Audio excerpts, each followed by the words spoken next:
Another question that you should ask your client during the consultation, because they are going to get asked this question when they start trying to raise money after they set up a nonprofit, is why they're starting from scratch instead of just working for one of the many other nonprofits that already do something similar. So if you have someone who wants to, let's say, work to save the environment or conservation of wildlife or something like that, well, there's literally thousands of nonprofits that already do that.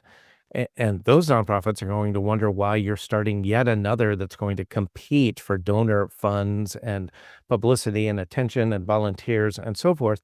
Why don't you just join or volunteer or donate to one of the existing charities that does this? And this could be true for an existing, for any type of thing, for a religious nonprofit too. So if you have a client who comes and says, I want to start a church, you should prepare them for the fact that one of the questions they're going to get when they pitch their church to people is, why start another church when there's already 10 other churches within a mile of there? Why couldn't you go and offer your services and work real hard and volunteer and donate and raise money for an existing church that's very similar to the church that you're planning on creating?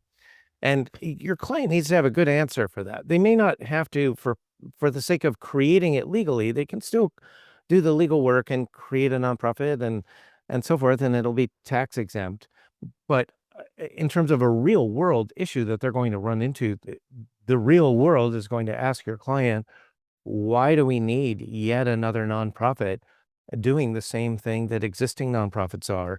Why are we fragmenting when you could have just in invested your time and money and effort and the social network that you're going to tap for volunteers and recruiting and so forth to one of the really great existing nonprofits that is already operating in this field?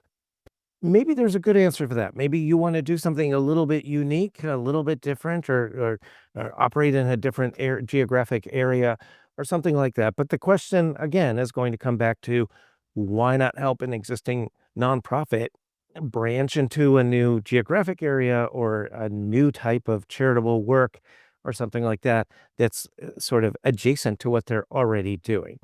And this is something to help your client work through during the consultation that you have with them in when you're creating a nonprofit.